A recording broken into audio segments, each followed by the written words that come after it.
একটি বিষয় দেখে খুব আনন্দিত হচ্ছি। এই মুহূর্তে খুব সম্ভবত পৃথিবীর সবচেয়ে গণতান্ত্রিক পরিবেশ বিরাজ করছে বাংলাদেশে। ইউরোপের কোনো রাষ্ট্র নয়, আমেরিকার কোনো রাষ্ট্র নয়, বাংলাদেশই হচ্ছে পৃথিবীর সবচেয়ে গণতান্ত্রিক রাষ্ট্রটি। কারণ এখানে যে যা ইচ্ছা তা বলতে পারে, যা মুখে আসে তাই বলতে পারে।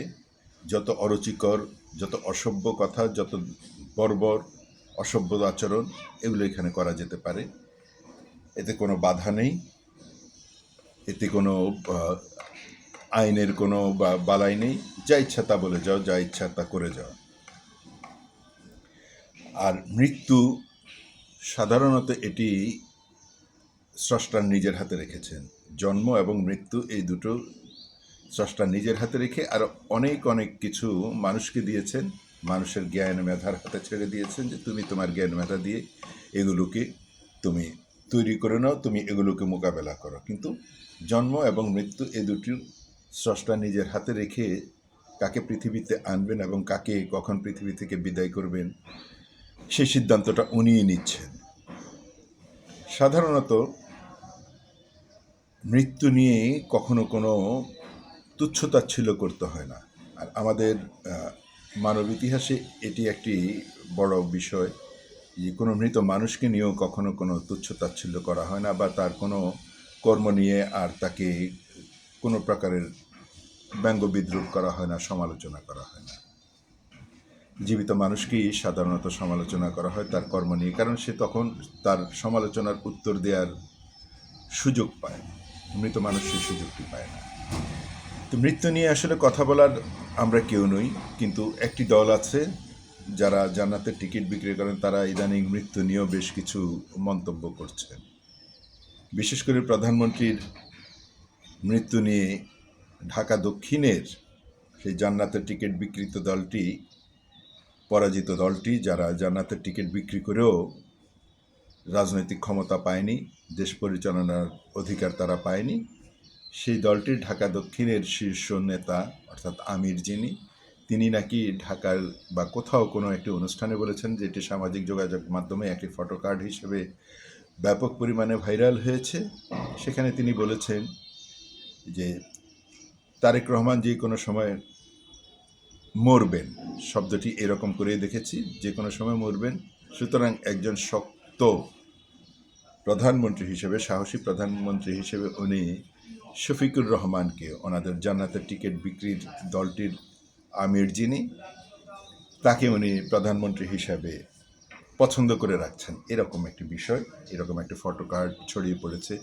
জানি না এটি অরিজিনাল ফটো কার্ড কিনা, সেটি প্রশ্ন রেখে যাচ্ছি। যদি এটি অরিজিনাল ফটো কার্ড না হয়ে থাকে, তাহলে নিশ্চয়ই এই দলটি এটির একটি ব্যাখ্যা দিবেন এবং অরিজিনালটি, আসলটি আসলে কি, আসল বক্তব্যটি আসলে কি, তার ভিডিও ফুটেজ সহ প্রকাশ করবেন, যেখানে তার স্বকণ্ঠে উনি কি বলেছেন সেটি প্রকাশ হবে, মানুষ বুঝতে পারবে। তাহলে এই ভুলটি আর থাকবে না। কিন্তু যতক্ষণ পর্যন্ত এই ব্যাখ্যাটি না দিচ্ছেন, তার উপরে আলোচনা চলবে, সমালোচনা চলবে। কেন উনি এত বড় কথা বলেছেন? উনি কি সৃষ্টিকর্তার আসনের কাছাকাছি চলে গেছেন? উনি কিভাবে দেখতে পাচ্ছেন যে তারেক রহমান যে কোনো সময় মৃত্যুবরণ করবেন? যে কেউ যে কোনো সময় মৃত্যুবরণ করতে পারে, যেই কেউ যে কোনো সময় মৃত্যুবরণ করতে পারে। 1 সেকেন্ড পরে আমারও মৃত্যু হতে পারে। সুতরাং উনি তারেক রহমানের মৃত্যুটা দেখছেন, ওনার শীর্ষ নেতার যার বয়স 72, তারেক রহমানের চেয়ে কমপক্ষে 10 বছরের বড়, তার মৃত্যুটি দেখতে পাচ্ছেন না? তার চোখে কি ছানি পড়েছে? তার বুদ্ধির কি বিকার ঘটেছে? তার মৃত্যুটি উনি দেখতে পাচ্ছেন না। তাহলে ওনারা কি তারেক রহমানের মৃত্যুকে ওনারা নিজেরা তৈরি করে নিচ্ছেন? ওনারা তারেক রহমানের মৃত্যুর কারণ হবেন? তারেক রহমানকে কি ওনারা হত্যা করবেন? ওনার কথা মতো যদি তারেক রহমান যে কোনো সময় মৃত্যুবরণ করতে পারে, তাহলে সেই মৃত্যুটি কি ওনাদের হাতে হবে? যা ইচ্ছা তা বলে যাচ্ছেন। দেশটা কি মগের মুল্লুক হয়ে যাচ্ছে? এই মগের মুল্লুকের জন্য তো 17 বছর আন্দোলন করা হয়নি। মগের মুল্লুকের জন্য তো আওয়ামী লীগকে এই দেশ থেকে বিতাড়িত করা হয়নি। এখানে সবাই সবার মত প্রকাশ করবেন, কিন্তু আহম্মকের মতো কথা বলে আপনার মৃত্যু দেখতে পাচ্ছেন। আপনার মৃত্যুটি কখন হবে আপনি আপনি সেটি জানেন? আপনি যে তারেক রহমানের মৃত্যু কামনা করে আপনার মৃত্যুটাকে দেখতে পাচ্ছেন যে কোনো সময়, এই মিস্টার ঢাকা দক্ষিণের আমির, আপনার মৃত্যুটি হতে পারে না যে কোনো সময়?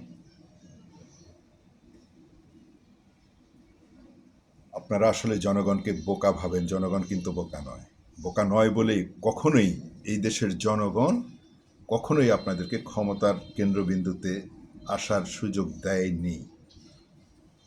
এই জন্যই দেয়নি, কারণ আপনারা বারবার বারবার জনগণের সাথে প্রতারণা করছেন, জনগণকে ভুল বোঝাচ্ছেন, জনগণকে যা ইচ্ছা তা মনে করে তাদের উপরে চাপিয়ে দিতে চাইছেন আপনাদের মন গড়া কর্মকাণ্ডগুলো।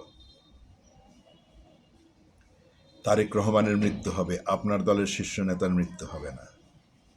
উনি আজীবন বেঁচে থাকবেন। উনি শকুনের আয়ু নিয়ে এসেছেন, উনি কচ্ছপের আয়ু নিয়ে এসেছেন, উনি 1000 বছর বেঁচে থাকবেন, ডাইনোসরের আয়ু নিয়ে এসেছেন। কি অসভ্য কথাবার্তা, কি ভয়ঙ্কর কথাবার্তা তাদের চিন্তার মধ্যে। এখন তারেক রহমানের মৃত্যু, তার মানে এই মৃত্যুটা আপনারা ঘটাবেন। এই জন্য কি বিভিন্ন জন বিভিন্ন জায়গা থেকে বলছেন যে এই দল কতদিন ক্ষমতায় থাকবে, এই সরকার কতদিন ক্ষমতায় থাকবে,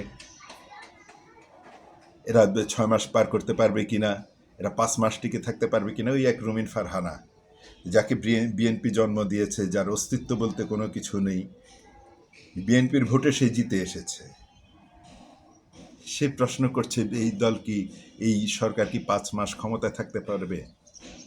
রুমিন ফারহানা, কচুরি পানারও একটা অবস্থান থাকে, আপনার কিন্তু সেটি নেই। আপনাকে যখন হাসনাত আবদুল্লাহ ভারত পাঠিয়ে দিতে চেয়েছিল তখন কিন্তু প্রতিবাদ করেছিলাম ভিডিও করে। হাসনাত আবদুল্লার কত বড় স্পর্ধা, সে কিভাবে বাংলাদেশের একজন নাগরিককে ভারত পাঠায় পাসপোর্ট ভিসা ছাড়া।